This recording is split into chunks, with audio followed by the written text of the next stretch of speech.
Namaskar, this is Akhilesh Bhargav. Welcome to Tit-Bits on Business and Finance with me. According to us, there is a huge mismatch or a disconnect between certain key political facts and certain key macroeconomic indices of the Indian economy versus the actual state, the real state of the Indian economy, the ground reality as we would call it. If you look at the political reality, we have a party which has a virtual monopoly in the parliament and in almost every key state of the country. And despite that, it has been unwilling or unable to bring in those economic reforms which are needed in order to revive a languishing economy. On the other hand, we have a formidable set of economic facts. India's forex reserves have touched a record high of $430.57 billion. Interest in the Indian economy remains. Last year, FDI is said to have been at a record high of $65 billion.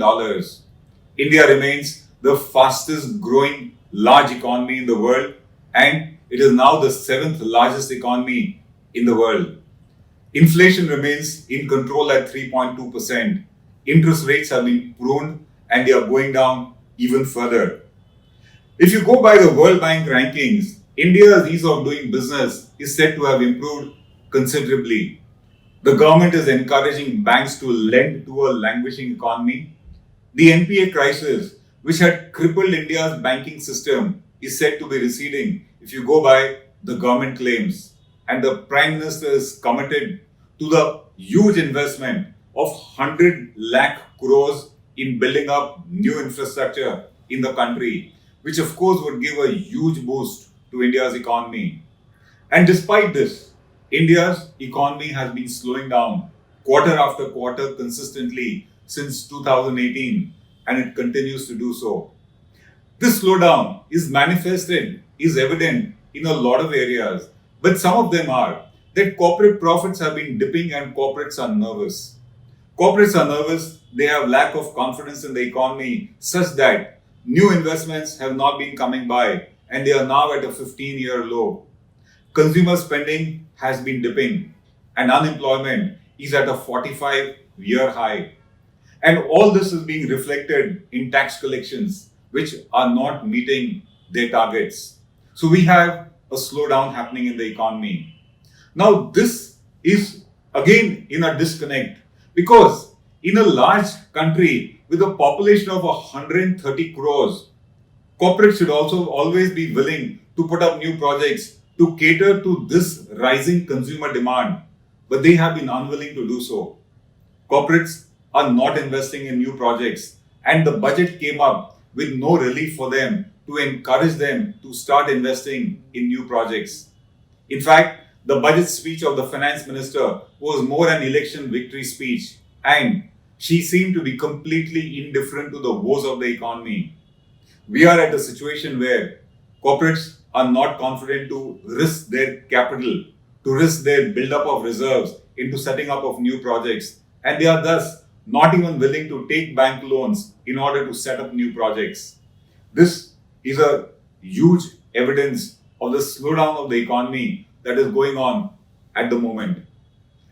The reality is that there was a slowdown building up in the economy and it has not come suddenly. Since 2018, quarter after quarter, a slowdown was evident. But the government, for political reasons, was in a state of denial to the extent that it was even giving doctored statistics in order to prove that the economy is doing well and all is well. But the reality is there was a slowdown. And this slowdown has not yet assumed a crisis proportion. But if you let it go untamed, it might soon do that, to the extent that there are some experts who are even predicting a recession in the Indian economy.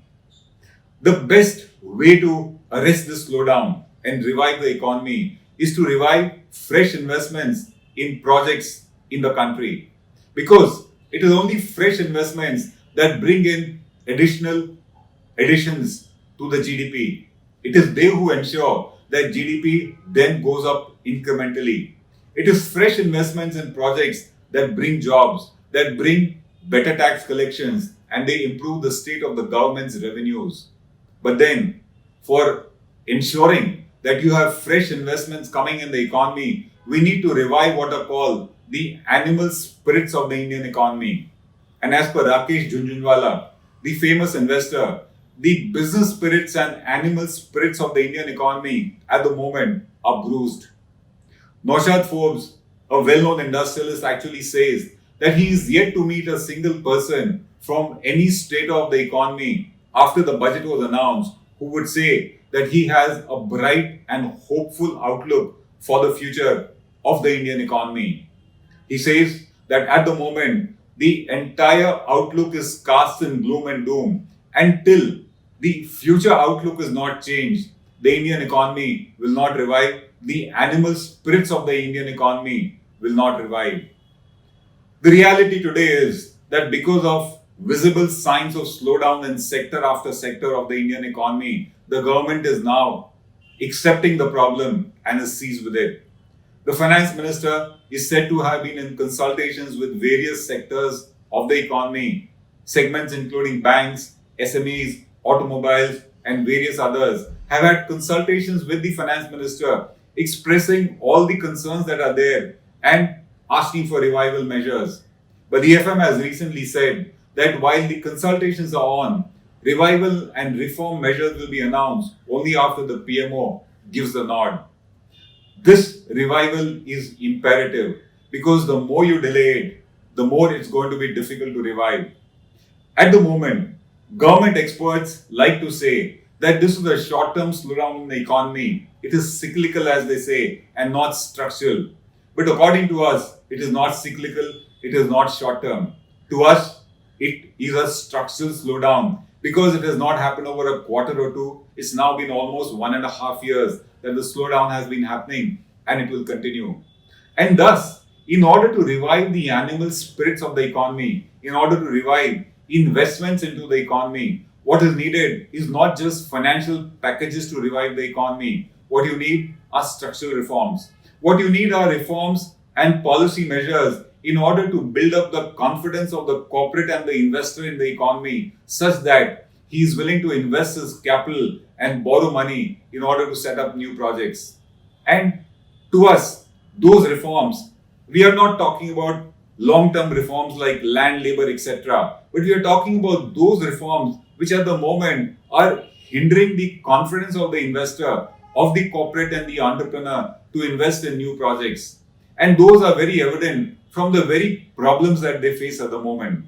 It is the problems that they face which also give the solution. And what are those? What are those factors which are creating obstacles, which are eroding the confidence of the businessman in being in business, in setting up new projects? According to us, they are, first of all, the complicated and uncertain laws that we have in India today. It is because of these complicated laws that costs of compliance with these laws have shot up. The sad part is that these laws, apart from being complicated, have now come with what is called the prosecution raj, the penalty raj, and tax terrorism. If you don't comply with any law, however bona fide the non-compliance is, you are going to be visited with heavy penalties, with prosecution, even though your default was bona fide. Which entrepreneur wants to risk his capital in such a scenario? Every entrepreneur today thinks that he could face contingent liabilities on account of some compliance errors that might take place willy-nilly. It is these laws, it is these heavy-handed laws, it is these compliance costs which today have become a deterrent for businessmen. They don't wish to be in business because contingent liabilities are surfacing all the time on account of new laws, on account of certain violations which may be small, but they come with heavy punishments. To us, that is a huge hindrance today. Along with that comes a slow judiciary. The judiciary is not ensuring that business contracts will get honored, because if somebody violates a business contract and you go to courts, it will be years and years before you get relief. And by then, your business would have suffered, even though you were on the right side. So, a slow-moving judiciary, lack of confidence in the judiciary to give timely and correct justice is yet another reason why a businessman does not want to risk his capital in projects today. The fact also is that while the banks are being prodded by the government to lend to entrepreneurs, bankers are themselves unwilling to really lend. More and more cumbersome lending processes have been put in place because bankers do remain a scared lot, despite the fact that the Prime Minister has said that bona fide decisions of bankers that don't get that go bad are not going to be punished. But despite that, bankers are an unwilling lender, irrespective of what the Reserve Bank, the government may want us to believe. And finally, there is stress in the MSME sector and there is unemployment all around. It is these factors that need to be rectified. And the solution to India's slowdown lies in simplifying laws, making the cost of compliance cheaper, ensuring that there is no prosecution and penalty raj even for the smallest of violations. Tax laws need to be made easier, and we need a judiciary. We need a judiciary that gives timely, reasonably cheap and quick justice, because without that, no entrepreneur wants to risk his capital, which might just be stuck in disputes for no fault of his. Until that is not done, the animal spirits of the economy are not going to be revived. Entrepreneurs are not going to invest in new projects, despite the fact that we may be the fastest growing economy in the world, and despite the fact that we have a captive domestic market of 130 crore consumers. This is Akhilesh Bhargav signing off till we meet again. Namaskar.